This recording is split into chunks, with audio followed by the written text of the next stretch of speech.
Now, Rock Talk with Mitch Lafon. Crazy day. Well, let's get right into it. Brand new record called Wooden Heart Acoustic Anthology Volumes 1, 2, and 3 is available now. Really great stocking stuffer this holiday season. Remaining tour days for the rest of you are going to be hitting Dublin, California at a private event. So if you got tickets to that, great. December 17th and 18th in Kent and North Tonawanda, New York, which is sounds like a native reservation. I like that. Yeah. Warrendale, PA. Welcome to the show. John Waite, everybody. There he is. Hey, how are you doing, guys? All good. Besides our technical difficulties today, our third cups of coffee, and just trying to look presentable, right, Mitch? Yeah. Look at that. Yeah, and look at that. I do have a Huey Lewis cup of coffee you this do? morning, so Nice. we're good there. What was the big one? Yeah. It is the Joking this gigantic one. one. Look at Yeah. that. It's the big one. But there you go. John, I got the John Waite shirt. We got the John Waite Wooden Heart CD over here. It's also in my phone. I love Thank it. you. John, always an absolute pleasure to talk to you. Let's just get started with the Wooden Heart Anthology. You and I have spoken about it before, but for those like Jeremy who might be a little bit more unaware of it, talk to me about the concept, because it is a collection, as the word anthology would suggest, of previously released material. But talk to me about how it came together. Well, about 5 years ago, I released a CD of unplugged songs. There was only 4. It was like an EP. And I had 2 Richard Thompson songs and 2 original songs that I wanted to record. I went in the studio and cut them. It seemed appropriate because nobody was doing the unplugged thing at that point. And it's something I've always really, truly loved, but I've avoided because everybody else had done it. But when the smoke cleared, it seemed like a good time to do it. I had the guitar player in the studio, and after we cut those 4 songs, I pulled out a couple of things, more original songs, and he had to leave. He was going somewhere, and he wasn't going to stay. And I didn't know anybody else that could really keep up. So I was left with 4 songs. So I released it as an EP, just to put something out for the people that might be following me. It was an easy thing to do, and it did very well. And only cost like $3 or something on iTunes. It was like, and we sold it at shows. And then about 3 years ago, I went back in. We're doing so many acoustic shows as well as electric shows. I put together another CD and re-recorded Isn't It Time and Missing You and In God's Shadow. A lot of things that I thought were really worth it. And there were a couple of tracks on different albums that were unplugged that I already had. So I added those to the mix. So it was like volume 2. And then with the pandemic, I'd managed to sort of like not play music or whatever, or write for about 10 months. And then I started, a lot of people. Yeah.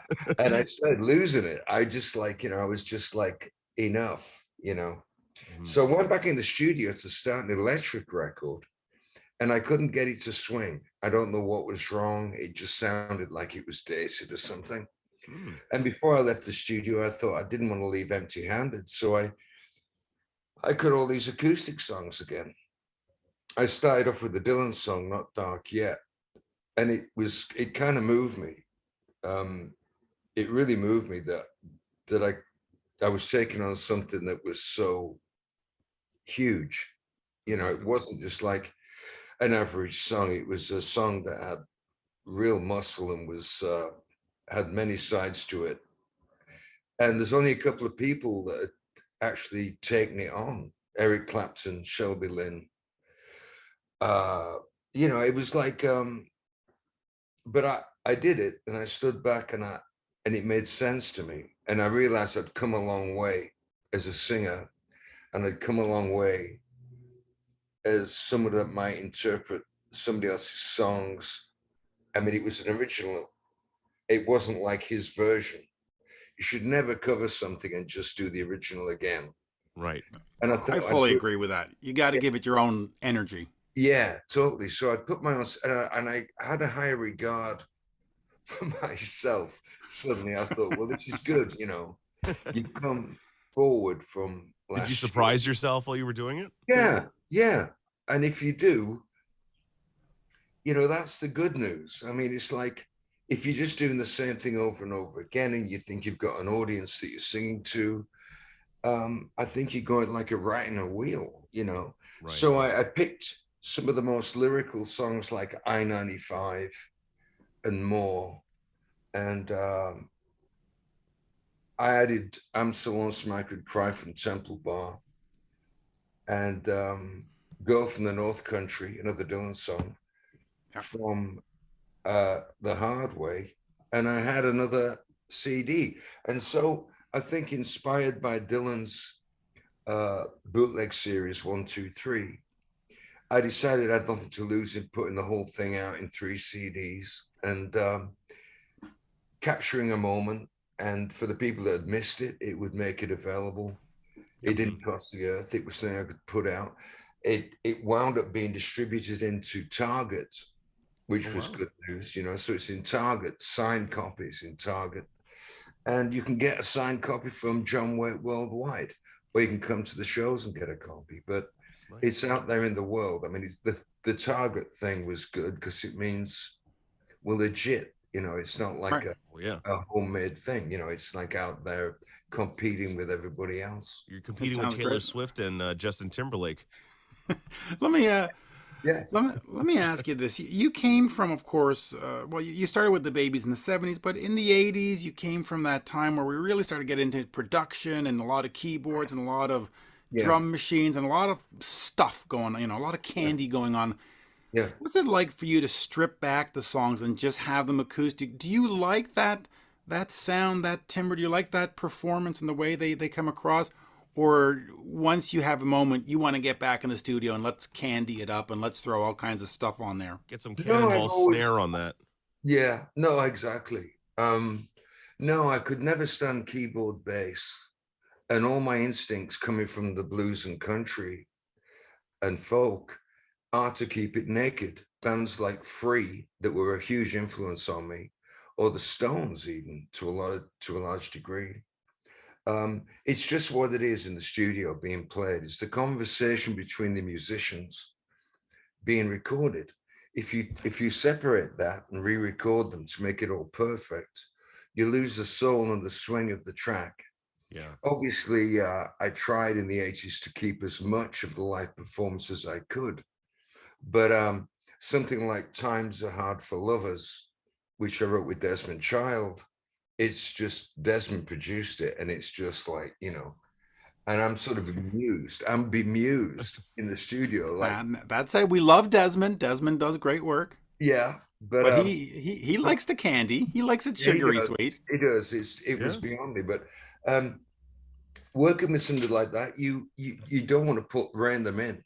I mean, there's no point working with them. But following that, there's a track called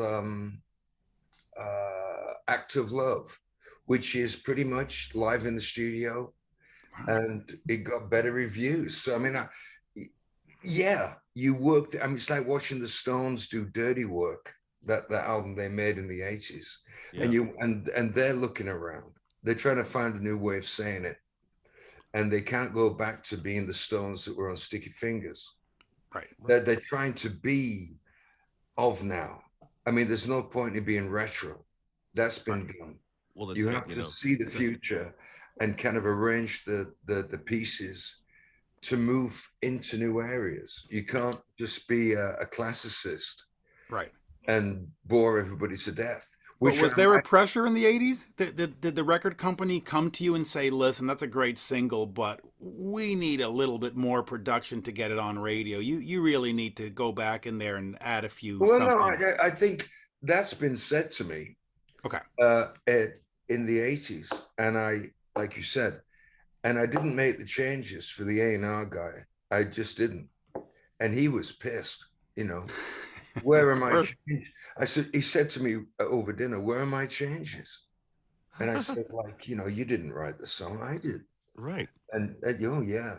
And it was like, somebody that was not happy at the record company. But you do, I mean, I think I've always been in command of the records I've made. I mean, when it gets taken over, and it has been in the past, like with the Babies, maybe a couple of times, and with bad English, there's like this huge production, and it's everything I don't want to do, Yeah. but you have to fit into it somewhere, like I said, to be in the present. And a Was band is a band, a band is a band. It's just there's a lot of people speaking at once. Hmm. was bad English frustrating to you? Because those are great, power ballads, big production. I mean, they threw in the kitchen sink on those albums. Yeah, there's a few kitchen sinks on the board there, but But was that frustrating to you that it's not no, just no, more real? because yeah, I mean everybody seems to be playing at once. There's a lot of information, Yep. but if you took the information out, it's not as strong. You have to play to your strengths, and there's a lot of talent in that band. And me being sort of darker, I think, in a lyrical way, and not doing the operatic thing, which makes me laugh. I mean, it's just not me. But having me be what I was amongst that's back to the thing about being present and trying to look to the future and moving forward. Right. Yeah. Talking about bad English, I'm such a huge Neil Sean fan. I mean, the dude is just incredible guitar player and Yeah. songwriter. What was it like working with Neil? Was that a fun collaboration to do? Yeah, you could just like whistle something in sound check and he'd join in. Wow. He was gung-ho to write, and he was very, very positive, and never, if we had disagreements, there was no kind of grudge or like not speaking. We'd just go out and get drunk and laugh about it. And then the next day go back in and do it again. He wasn't dramatic. it was there's no politics, it was always just the music with him, which I always loved, Yeah, I think that's probably the best way to keep a relationship going and keeping it. Well, I mean, we've both been around the block, but I mean, I remember once being between, there was our tour manager, road manager, this huge guy called Chris Arnstein, and me and Neil are in this bar, and we're on either side of Chris Arnstein, and I lean over and I'm starting to really have a big row with Neil.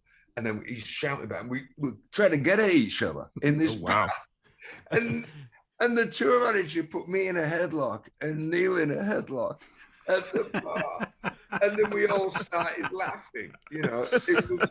It was funny. And that's the kind of relationships you want to be in, where you can say what you got to say and nobody takes it personally, and you think about it, you come back the next day and get it better. Yeah. Anyway, Neil is great, and I was actually talking to Dean earlier this week, a friendly chat, and anyway, great band, great music, love the memories. Let me quickly get back to the anthology, because the cover has your artwork on it, and you have your artwork over there. We recently spoke to Rick Allen of Def Leppard about his artwork. Talk to me about that. Is that something that you want to, move on to and start doing exhibitions and start moving into that? Okay. Talk to me about the art bit. It was very casual. I was doing sort of like this sort of selfie thing, which is just like a quick cartoon that I would do for people that were outside the show. If they couldn't get in and they had an album, I'd put a quick caricature of myself on and sign it as something extra. It's like giving somebody a guitar pick or spending 5 minutes. You go the extra mile for people. And if you come to my concerts, I'm going to go the extra mile for you. It's just a very natural thing. And then suddenly, there were people emailing and ringing up and saying, can you do one for my wife, or will you write the lyric out, or whatever? And it was going on. It was ridiculous. And then I thought, well, shit. I went to art school for 4 years. I was going to be a designer, painter, illustrator. Really? Yeah. I got a diploma. Wow. Doesn't make I studied creative arts in college too, and I hated it. Oh, no. I mean, I really wanted to go to art school. I really did. It was a dream come true at 16 to go. Wow. It was like the height of bohemian kind of, it was great. Was that your backup plan if the music thing didn't work out? No, it was like, I always loved music. I was always playing music. My brother was in a band. My cousin Michael was in a band. Yeah. All the art students were into like walking around with LPs. And in the middle of all that, I started a band and started playing art school dances. But I was first and foremost, really aiming at being a painter. And it just got to the point where I turned 18 and left art school and went to London with a band. I mean, it was like, it's just a natural thing. It was faster. Anyway, look, this is one of them. This is the French surrealist poet, Artaud. Wow. I just sold that yesterday. I thought that was a self-portrait for a second. I'm just kidding. No, get out. No, nothing like me. Don't do that. But you know, I mean, look at this. I couldn't wait for a piece of. But how different is that from writing a song to composing a piece of art like that, putting pen to canvas? I mean, is it the same kind of process where you're trying to come up with a concept, or? No, it is. It is. You get an urge. You get some sort of abstract image in your head of something, colors, shapes, something that you're trying to put across that's totally, you can't put your finger on it, or you just see something in your head for a flash. Yeah. And the same thing is happening with songwriting. You're drawn towards two words that make no sense whatsoever, or something happens in your life that you can't put your finger on, and it necessitates, good word, either painting it or singing it. And there's nothing sort of hoity-toity about it. It's just expression.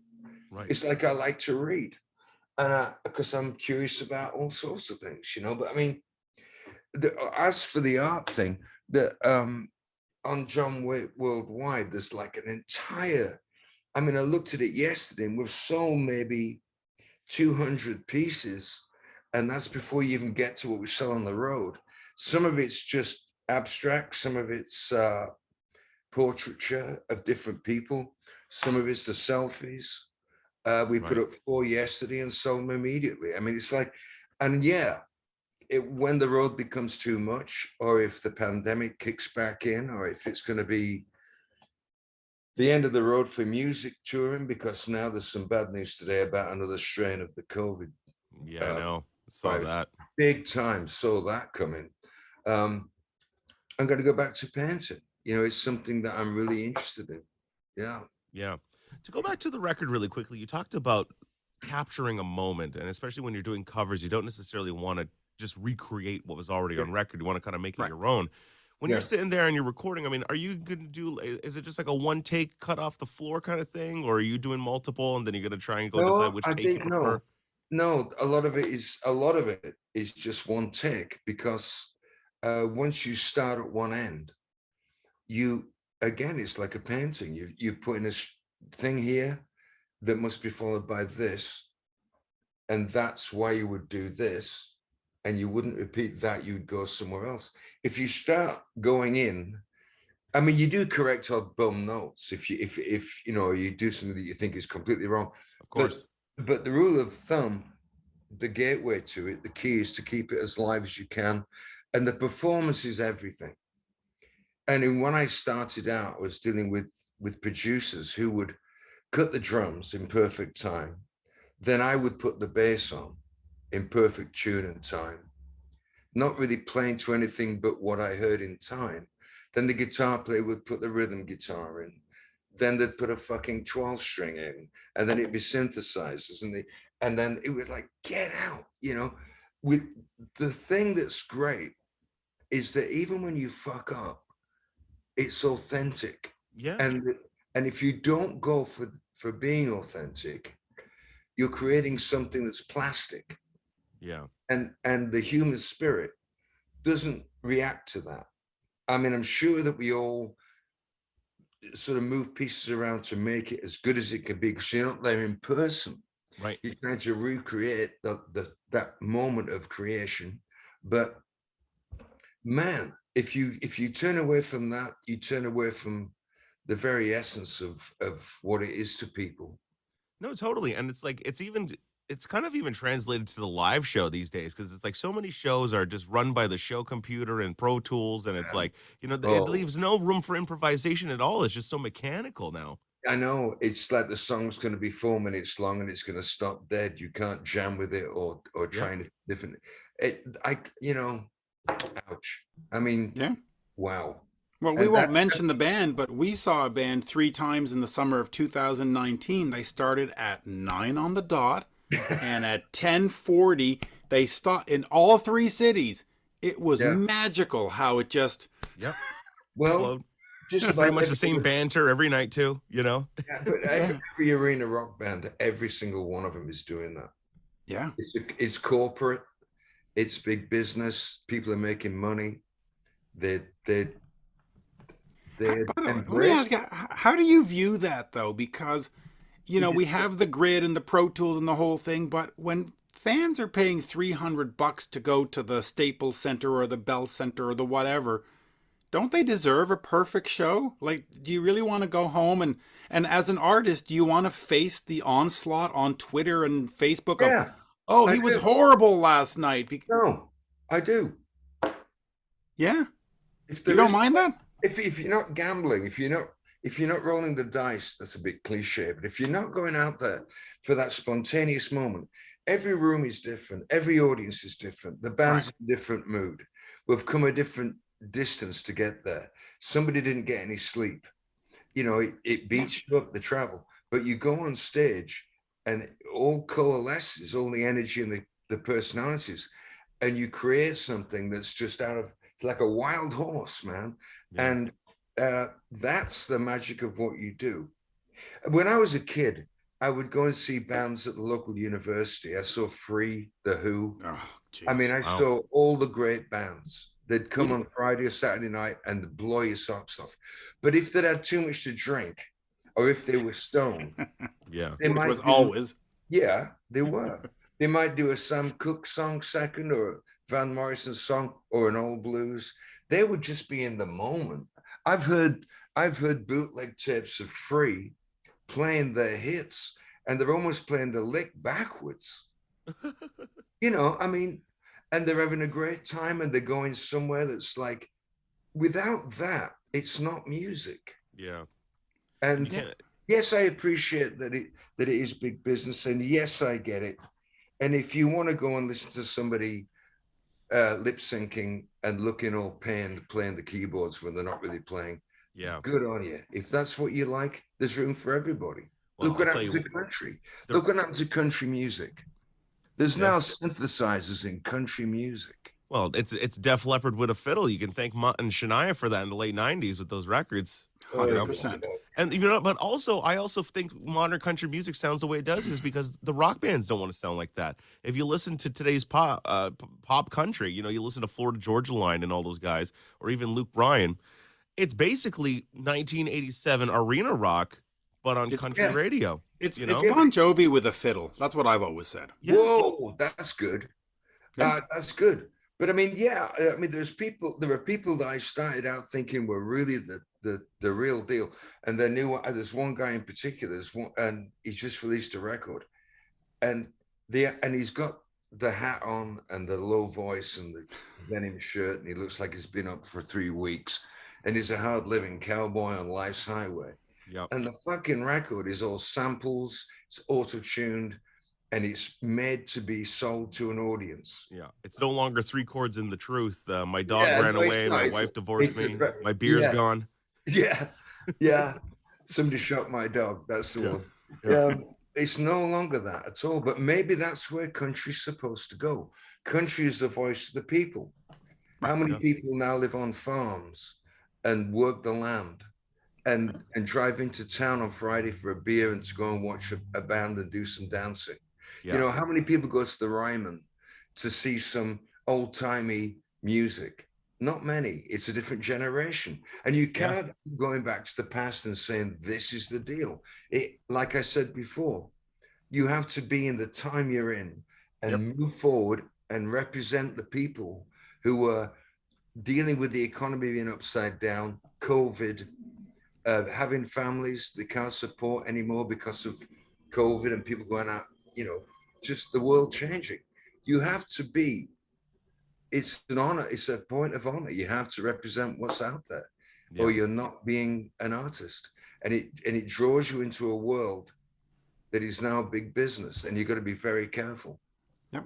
So you're telling me when you're doing these gigs on December 17th in Kent, December 18th in North Tonawanda, and December 9th in Warrendale, you're not running the Pro Tools rig, and you know you're going to leave room for improvisation. Is what you're We saying? can't afford the Pro Tools rig. There's no grid. Yeah, no, we go into small places. What we've started doing now, interestingly enough, is that we come out acoustic. Me and Mark Rashad, the guitar player, come out 2 acoustics, and we do like 6 songs. And in the middle of the 6th song, the band come out and kick off that song, the end of it. And then we go straight into all the big hits like Missing You, Change, Back on My Feet, Midnight Rendezvous, Head First. You know, we just hit it, and we have the 2 worlds. And you know, it's when it flies, it's the most wonderful thing, you know. Yeah. It's the greatest. There's there's no better feeling than being on stage and having that connection with fellow musicians and just getting the vibe going, you know? Absolutely. I mean, without that, what are you doing it for? I mean, Yeah. I know that you all have kids and divorced and you got alimony and you got this, that, and the other. But you know, I mean, Eddie Money didn't go out with Pro Tools, and he was always playing with his band. Yeah. And you never knew what you were going to get, but it was always engaging because it was so honest. The guy would go out and tell jokes, and if it fucked up, he'd apologize, stop the show, and start again. Yeah. But you go for that. I've done shows where you break a guitar string in an unplugged situation, and you have to like spend 5 minutes getting a string out and retuning or trying to get the other guitar up, and the audience kind of love that because you can talk to them.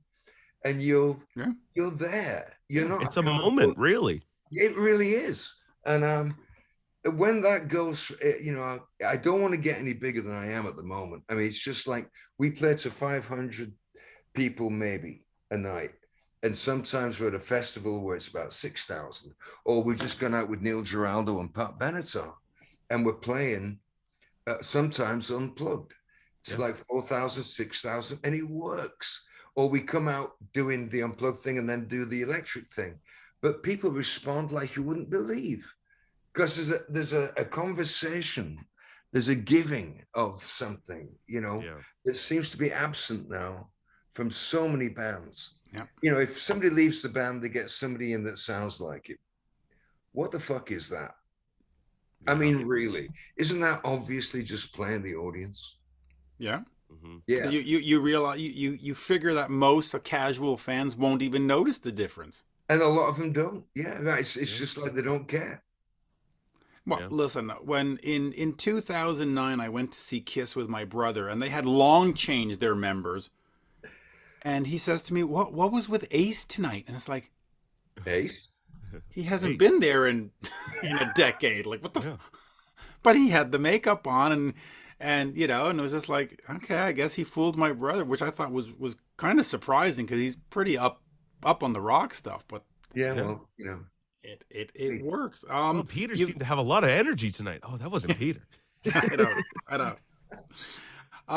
And by the way, I always ask you about the Vinnie Vincent collaboration. We should go there at some point. But let me quickly ask you, you mentioned that you tried to do an electric album. It didn't work, so we did more acoustic. Are we still trying to do the electric album, or is that still on the plate? I think some songs that I write have to be electric. Right. They're more blues driven. And you want the volume. And you want the aggression, and it's not going to work unplugged. And there's some songs that are just like stories, and that's a couple of times I've managed to bring the stories into the electric thing, like "Forget Me Not" with Bad English, or "Head Above the Waves" with the Babies, or "Run to Mexico." At times, "Stood Still" with Bad English. A lot of my songs have stories in them. And occasionally I've been able to put that into an electric framework, and it works. But like Bluebird Cafe or Downtown, you can't do those songs full bore. They have to be more conversational. So it depends on what I write next. You know, if I write something that I'm gearing towards it. I mean, as you get to my age and you sort of look back at your life, there's a lot you want to say, and some of it is going to be angry or regretful. It's gonna slot into the blues more than country or folk, and so I hope maybe the next album I make, I will not do the Wooden Heart thing. I will have half of the songs full on electric hard rock, and the other songs will be acoustic. And that would be where probably I've always been trying to get to. Nice dichotomy. Let me just quickly ask you, in the 80s, after Missing You and all that comes out, and with Bad English, when those songs come out, you must have had a pressure from record companies or band to say, okay, let's do another part two. Let's do Missing You part two. Let's do Yeah. Bad English part two. Do you feel any pressure in your career at right now to do anything, or are you just completely free just to be John Waite? Oh, I've been completely free for years. I mean, after Bad English, I made my mind up that it was getting away from me. But that was just being in a band. It's sort of, you're meant to let it get away from you. But I came back with Temple Bar, which was probably the best thing I've done. Right. And it happened after Bad English. I couldn't have written that record without feeling what I felt coming out of Bad English. I was back in New York City. I was on a sort of mission to sort of be a one-man hellfire club. I was living kind of wild, but I was also writing songs about it, and they were kind of spiritual, or they were sexual yearning or whatever. It was all like I was alive. And I wrote Temple Bar about the first glass of wine you have in the Temple Bar, which was a bar I used to go to, and where your mind goes to. It could be a martini or a glass of red wine, but your mind goes off into a looking back, into a looking forward, you know, Bacchus. And that's probably my favorite record. But from that point on, the bar was raised to a point where, you know, that was Temple Bar. I raised my own bar, and I've never really, hopefully, not reached that bar. I've always tried to go further. But for the last 25 years, you know, I have been absolutely unaware of what anybody else says or thinks. I just do what I do. Man, that's got to be a great place. That's to how be, you should live it. That's how you should live life, right? Yeah, absolutely.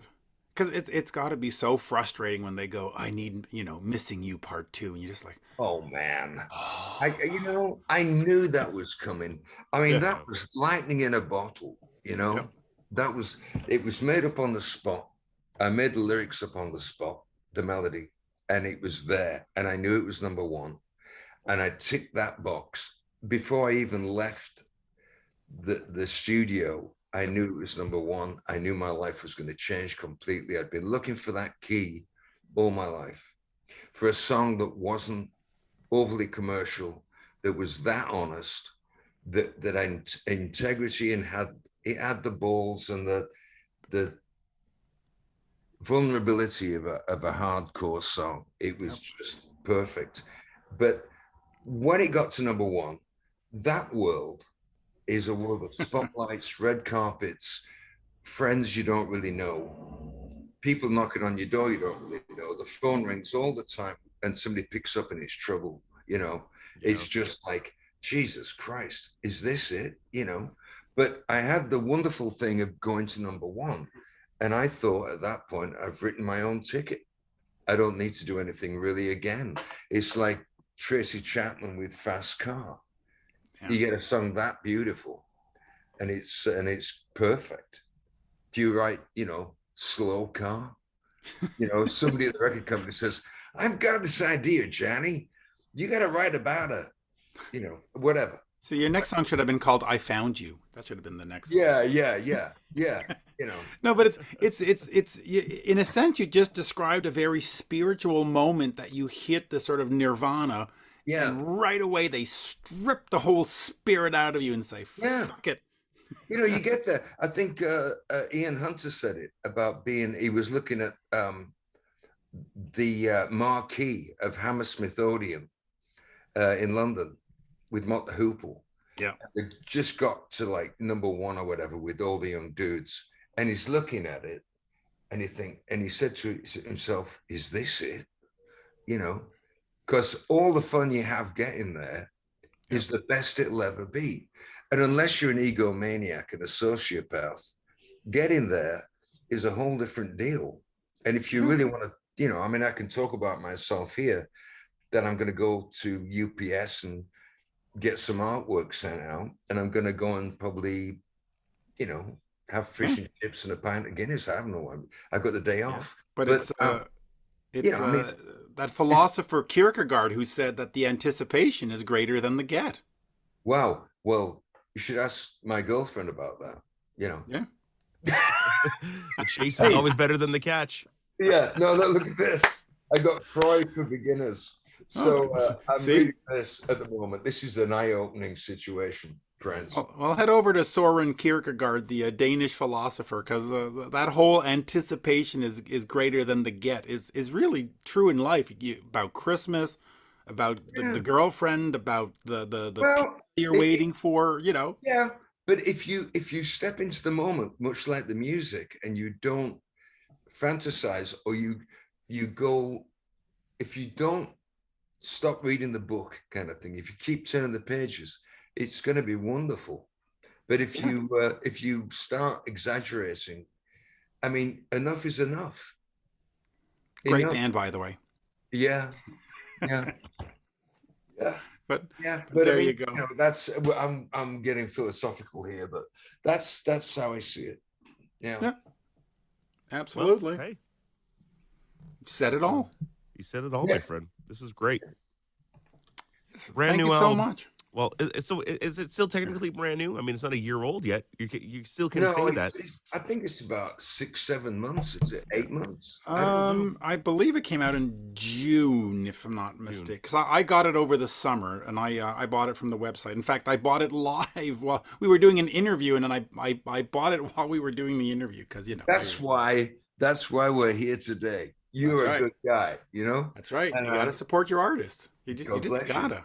And the versions are great. I mean, I just love these versions, and yeah, boy, what a great combination. Yep. Well, if I could think of something I could do to bring, I mean, you're always looking for something new. Yeah. If you got any kind of, it's like, if you look at the artwork, it goes from these caricatures to some extremely involved stuff, and portraiture like Patti Smith and Artaud and Eric Satie and stuff. But you know, you're always looking. I mean, once you lose that, you know, life stops, the clock stops, you stop, and you depart from this wonderfulness. You know, you give something up for something else. But I hope, without sounding too, you know, I don't want to sound like I've got the answer, but I hope that as long as I make music, I'm reaching forward. You know, I really do. Yeah, well, you seem in a very very happy place. I mean, you're doing the music you want to do. I know a few people that have gone to see your shows in the States recently. They loved it. They just loved the experience. They on Facebook they have all the signed vinyls, and they're just like, man, he takes time. He's one of us. What more do you want? Man of the people. It's an honor. You know, it's an honor. Oh, you know, somebody asked me a couple of months ago on an interview to describe the most important thing about being an artist. And my answer was that people listen, and you have a communication. I mean, a lot of people have a lot to say and a full heart, but nobody's listening. Right. All my life, I've been able to talk to the world, you know, unself-consciously write songs, and at certain points really stand naked, you know. And that is the most wonderful thing in the world, when you walk out on stage and there's a couple of thousand people and they understand you. Yeah, you're not some loner wandering from bar to bar somewhere looking for a reasonably priced automatic pistol, you know. I mean, it's such a wonderful thing to have people understand you. That's I mean, Jesus, that's like the Oscar of life. I fully agree, and your music has touched me for almost 40 years now. Wow, that's great. Well, look, you I talked about remember John being Waite. I in mean, a you well, talk about John the first so time I often and heard so him, frequently. I mean, I was the first time I heard about John Waite, I was walking in a mall in Florida, and they played a song by the Babies, and they go, "That's the Babies with the singer," blah blah. And then a few years later, it's like, "Oh, Missing You," and it's just like, "Oh," and of course that was all over the TV. You couldn't be a teenager and miss that, Yeah. and it was great. yeah. Yeah. It was Well, great. thank you. And Thank you. thank you. It's a great song. And the version with what's her name, Alison Krause. Alison Krause. Yeah. Yeah, that's She's it. incredible. Well, Yeah. they do a version of "Missing You Together," which is just sublime. It's almost religious, and it's just those Oh, two voices just they blend. yeah. What a talent, or what Yeah. talents, Yeah. plural. Well, Alison's like a burning shaft of light. She's really the real cool thing. She's a beautiful person. And she's represented bluegrass in a modern world. Like back to that. Yeah. I mean, a lot of things she does are old timey, and it's just like what you see is what you get. But the stuff with Robert Plant and Well, her and her record "Paper Airplane" that came out back in like 2008 is incredible. They actually won the Grammy Award for engineering. Mike Shipley, who was the oh, producer of that well, record. Mike Shipley produced Temple Bar. Oh, no way! Yeah, Yeah. and I suggested to Alison that she work with Mike Shipley. Wow. So and then Mike Everybody. Shipley is no longer with us, unfortunately, but Yeah. he was one of the most gifted guys I've ever been in a room with. When he mixed, I sent him the tapes of Missing You with Alison, and I asked him if he'd mix it, and he said sure, and he went in the studio and mixed it. And when I heard it back in LA Hmm. or Nashville, it's the only time in my life I've heard music in speakers in 3D. There was Yeah. like the bass would be like a foot off the speaker on the left. I would be somewhere in the middle, edging to the right. Alice would be maybe on the left and maybe an inch forward. But there was a physicality to Yeah. where the sound was placed. Yeah. I've never seen that. That's how brilliant Mike Shipley was. Yeah. And with ears like that and taste like that, he made me laugh out loud a couple of times in the studio. He would just flick a switch and say, "Do you know what? We need to make that." And he'd go like, "Just a minute." And he'd go, "How about that?" And I'd go, "Fucking hell. How'd you do that, Mike?" And he'd go like, "Don't worry." It was that good. It's just easy to work with and a great guy, and we miss him. Yeah. I think he's the greatest mixer of all time, honestly. I mean, like, geez. Honestly, I mean, what I've just said about the mix, I've never experienced that with any other person, no matter what caliber they are. It blew my mind. I could not believe what he'd done. Yeah. Yeah. Mike Shipley was Mutt's right-hand man, by the way, in the 80s. Yeah. I know. Yeah. I know the Mutt Lang Mike Shipley Def Leppard connection, or Yeah. I mean they defined the '80s moving forward. Best sounding records, man. Yeah. Yeah. I mean, it was like high art, Yeah. And the thing about, it was funny. I was reading an interview with I think it was Allison, or it might have been with Mike Shipley, actually. They were talking about that Alison Krause record, and they even went so far as like getting like gold microphone cables and stuff like that to like record the best sound possible. And even Oh, Alison no, Krause, apparently she refuses to record without it now. yeah. No, it's like he had this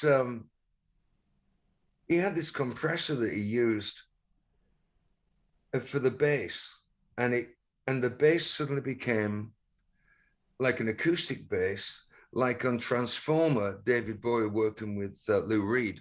They used an electric bass on Walk on the Wild Side. They used an electric bass and an upright bass, and they combined the two basses to get a certain sound. When it goes boom, boom, boom, that's two basses. And Shipley had this thing where it's like, it's like me again going, "Hey, Mike, couldn't we make the bass kind of like, and he goes like, "Just a minute." And he brought this thing in the studio, this little box he had made, and he just killed it. And, Wow. there wasn't anything I asked him to do that he couldn't do and blow my mind. Yeah. Yeah. And I'm Sure. difficult to work with. I mean, I really know what I want. I don't take a lot of guff. You know, it's like I know. Yeah. And on Temple Bar, I was making all the decisions and a snap decision, and all he did was help. There was no like politics of, well, no, I'm producing. It was like he helped me to make my best record.